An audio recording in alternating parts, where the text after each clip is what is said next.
Take a deep breath and concentrate. Dictation will begin in 15 seconds. Get ready.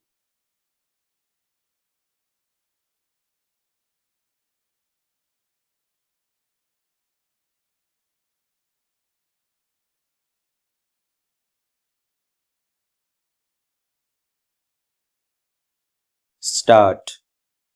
Sir, the scope of the present bill, the Electricity Supply Amendment Bill 1997, is very limited.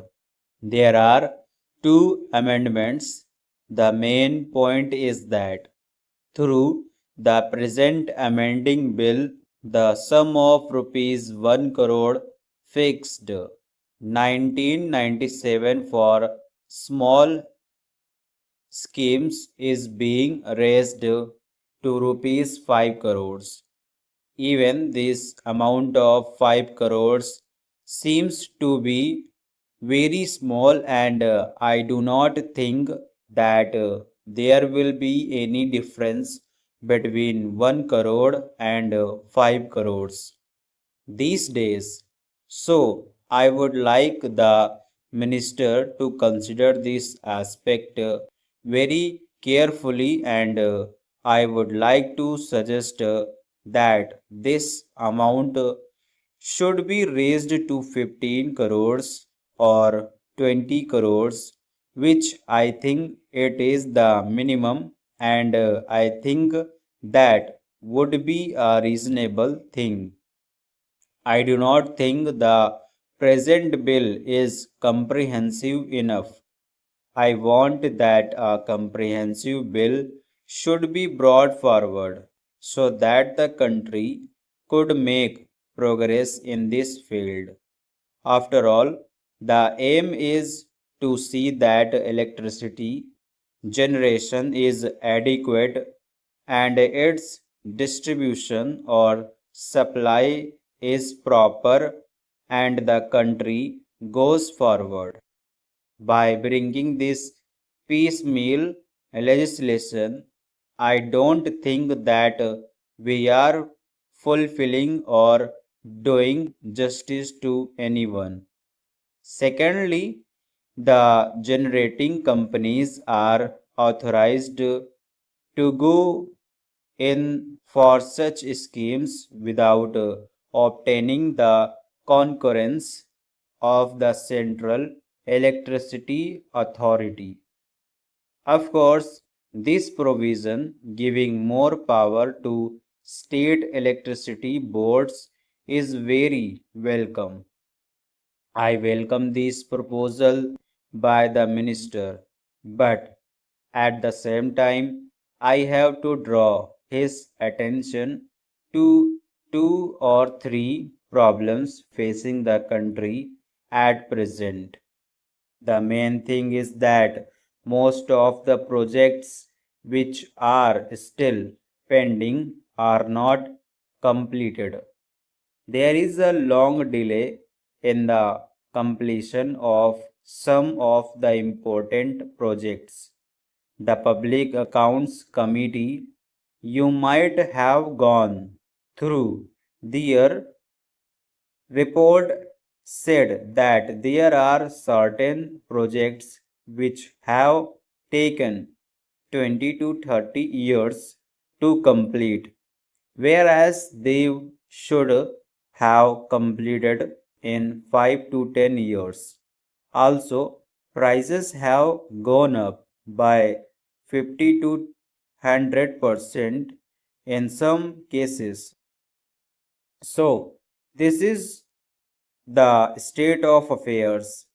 I do not know how we are going to progress at such speed, and I would like to point out that the delay in this regard should be taken seriously, and these projects, which are essential to the progress of the country, should be completed in time without further delay. In this connection, I would like to point out here, and I have also in this house so many times, stated that as Andhra Pradesh is concerned, all these projects, hydroelectric projects, and other important projects should be considered as national projects, and all the finances required for these projects should be provided by the center. They should not simply depend upon the states for their completion. The Planning Commission and the concerned authorities should see to it that all these projects should be completed on time, and no financial excuse should be given. The finance minister is here. Sometimes it is said, for example, that to the railway department, the finance minister is not granting finance, and therefore we are not going ahead with some schemes. In the same way, the hydroelectricity projects which are still pending completion should not be held up due to financial difficulties. So, we have to take urgent steps to see that all such projects should be completed on time. So far as Andhra Pradesh is concerned, there are many important projects which need immediate attention. For example, we have drawn the attention of the central government on more than one occasion to the fact that the hydroelectricity cum irrigation project is there. This requires the constitution of a board consisting of the representatives of Andhra Pradesh, Karnataka, and Madhya Pradesh. The central government has not given permission. So far, nothing has been done. So, due to the non-section by the central government, the project is being held up. No meeting has been held so far. So, I want that the central government and the minister should take immediate steps to see that this is sanctioned immediately. Another important hydroelectric projects in Andhra Pradesh is pending. We have drawn the attention of the central government to this on more than one occasion. No steps have been taken in this regard. Of course, different states have put forth their demands for setting up nuclear hydroelectric projects in their areas. There was one committee known as Sethna Committee set up by central government. This committee has inspected several sites in different states, especially in southern states, and this committee has also gone to Andhra Pradesh and inspected thoroughly the Naga Arjun Sagar area.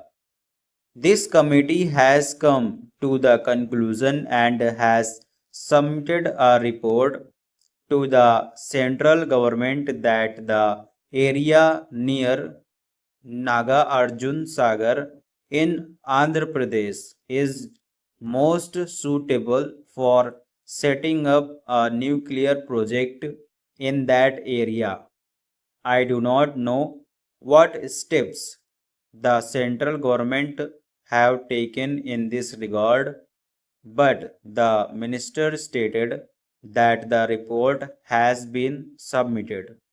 Mr. Vice Chairman, sir, these two bills now coming before us are coming after a big talk throughout the country by the government that major electoral reforms are being brought forward by the government. But I find that such a big effort is not being made by the government on this fundamental question. Mr. Minister, while explaining the objectives and reasons behind this legislation, stated that in bringing forward these amendments, the government had taken into account the total experience of the last 50 years, and on the basis of that experience, these amendments were being brought forward. He also claimed that they held consultations with the opposition political parties too, and that they held consultations in their party also. And after taking all these things into account, they had brought forth this legislation. Sir, before I go into the details of these things, I must say that the Election Commission is going to be a body which is absolutely neutral, and they are going to supervise the elections in the country.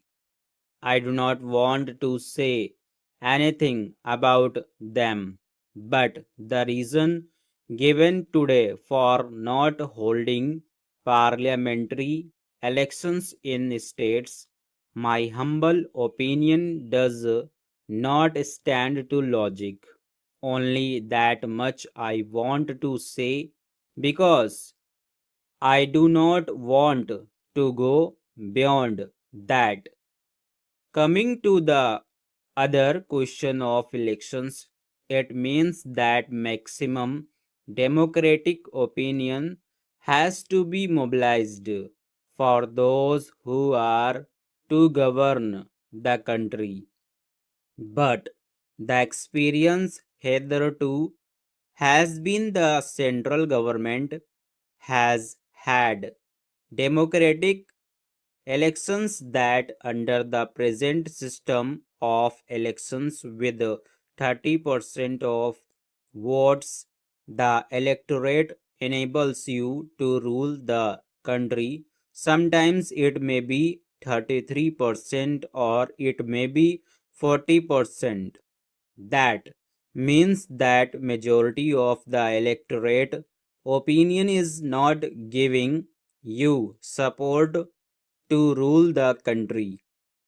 Therefore, our party all along was saying that elections should be based on the principle of proportional representation, which is also called the list system. What are the merits? Merits are many. The main thing is that the country will be ruled by the will of the majority of voters. That is one thing. And the second thing is that the significance of the caste or community of the candidates in election will not come into play. It will not be said that we belong to this caste or this community at the present moment.